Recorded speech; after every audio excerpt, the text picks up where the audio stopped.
Assalamualaikum warahmatullahi wabarakatuh. Hai, good morning awesome students. Gimana kabarnya kalian hari ini? Semoga kalian semua dalam keadaan sehat dan tetap semangat belajar.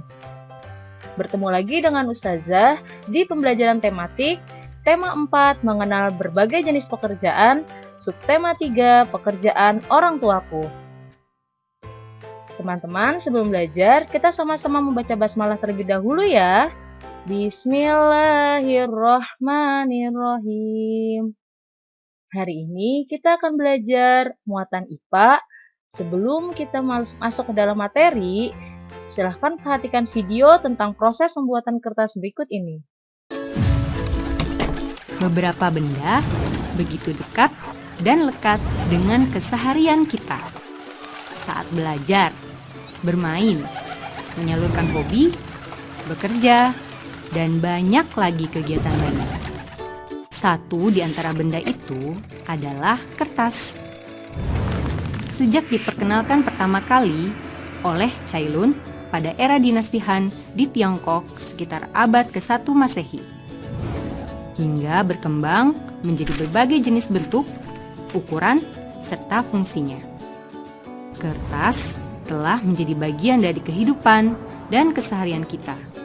Meski kerap kita jumpai dan pergunakan, tak semua dari kita mengetahui jika kertas dan produk turunannya bermula dari bibit pohon yang ditanam loh, yang kemudian menjadi batang kayu pada areal yang disebut hutan tanaman industri.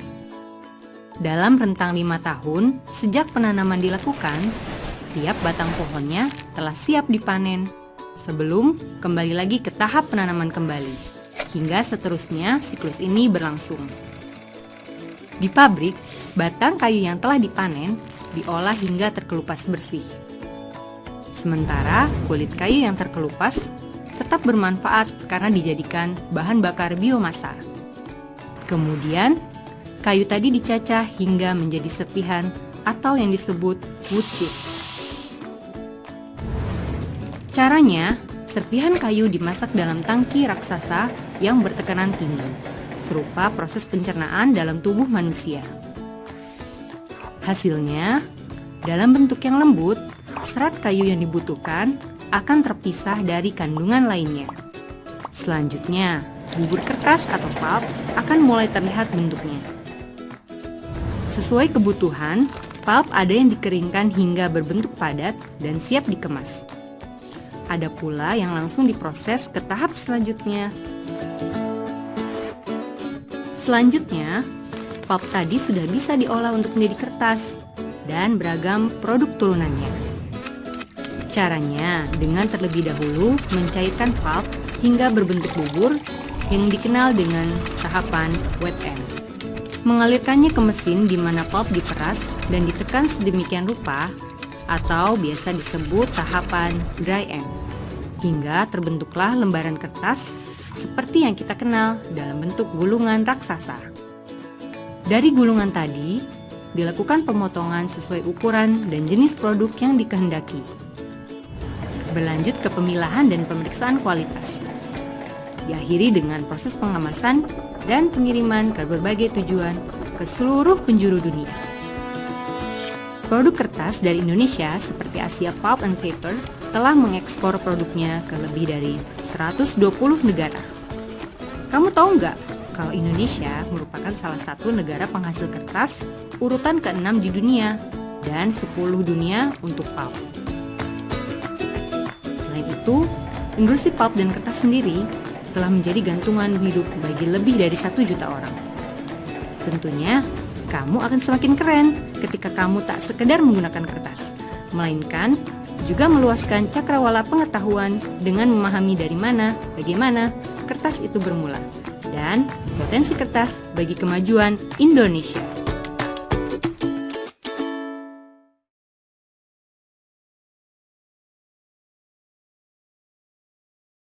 Nah, setelah kalian menyaksikan video tadi, sekarang kita beralih ke pembelajaran selanjutnya, yaitu tentang eksploitasi. Apa itu eksploitasi? Eksploitasi adalah pemanfaatan sumber daya alam untuk memenuhi kehidupan manusia.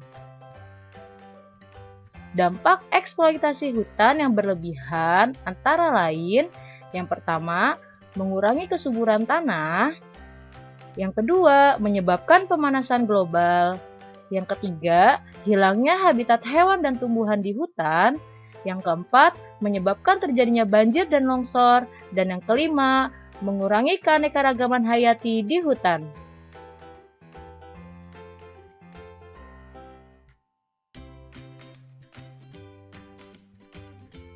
Sedangkan manfaat sumber daya hutan antara lain, yang pertama, tempat penyimpanan air tanah bagi makhluk hidup, yang kedua, sebagai tempat wisata dan rekreasi, yang ketiga, sebagai penghasil oksigen atau udara bersih, yang keempat, mencegah terjadinya banjir dan longsor, yang kelima, sebagai habitat berbagai macam tumbuhan dan hewan.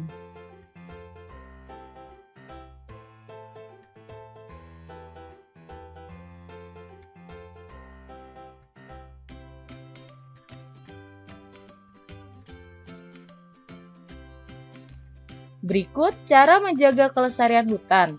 Yang pertama, melakukan reboisasi sehingga hutan tetap terjaga keberadaannya. Yang kedua, melakukan penebangan pohon yang sudah tidak produktif lagi. Yang ketiga, menerapkan sistem pilih tanam agar hutan tetap terjaga kelestariannya. Dan yang terakhir, memberikan sanksi yang berat bagi pelaku yang penebangan liar. Selanjutnya, tentang cara mengolah sampah.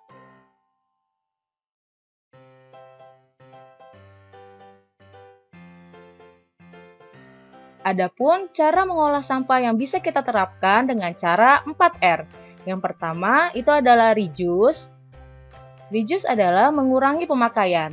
Maksudnya, sebisa mungkin kita mengurangi pemakaian kemasan barang. Contohnya di sini seperti kurangi penggunaan kantong plastik dengan membawa tas sendiri saat kita berbelanja di supermarket.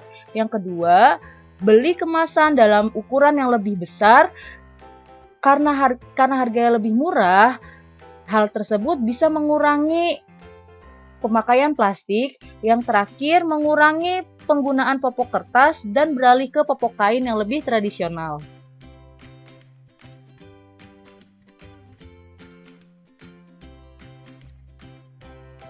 R yang selanjutnya yaitu reuse. Reuse adalah memakai kembali. Maksudnya, kita memilih barang-barang yang dapat dipakai kembali dan hindari pemakaian barang yang sekali pakai. Contohnya di sini, menggunakan kertas di kedua sisi ketika kalian sedang menulis. Yang kedua, menyumbangkan barang-barang yang sudah tidak kalian pakai ke orang-orang yang lebih membutuhkan. Yang ketiga, menggunakan kreativitas untuk memperpanjang umur kemasan dari produk yang kalian beli.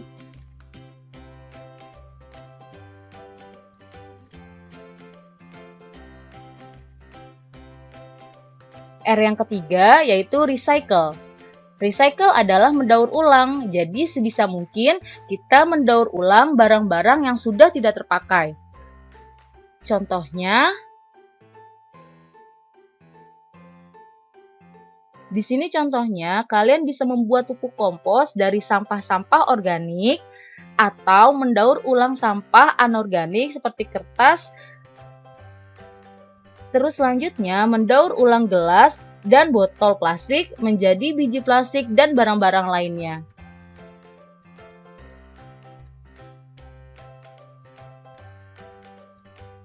R yang keempat yaitu adalah replace, yang artinya mengganti ulang.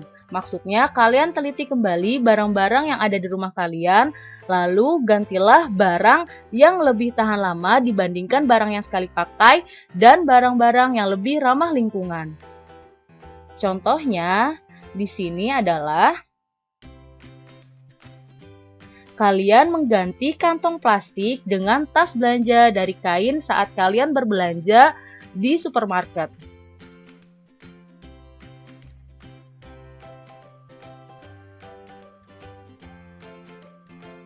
Itu tadi tentang cara pengolahan sampah. Materi selanjutnya yaitu manfaat teknologi modern dalam kehidupan kita sehari-hari. Yang pertama, manfaatnya meringankan pekerjaan manusia dengan hasil yang baik dan cepat selesai. Yang kedua, memajukan ilmu pengetahuan. Dan yang ketiga, memudahkan kita mencari informasi dan berita di berbagai penjuru dunia. Yang keempat, memudahkan proses distribusi barang dan mempersingkat perjalanan. Nah, teman-teman, itu dia tadi pembelajaran kita hari ini. Semoga materi ini bermanfaat dan dapat dipahami oleh kalian semua ya. Saya ucapkan terima kasih karena sudah menyaksikan video ini dari awal hingga akhir. Kita akhiri dengan membaca hamdalah. Alhamdulillahirobbilalamin. Wassalamualaikum warahmatullahi wabarakatuh.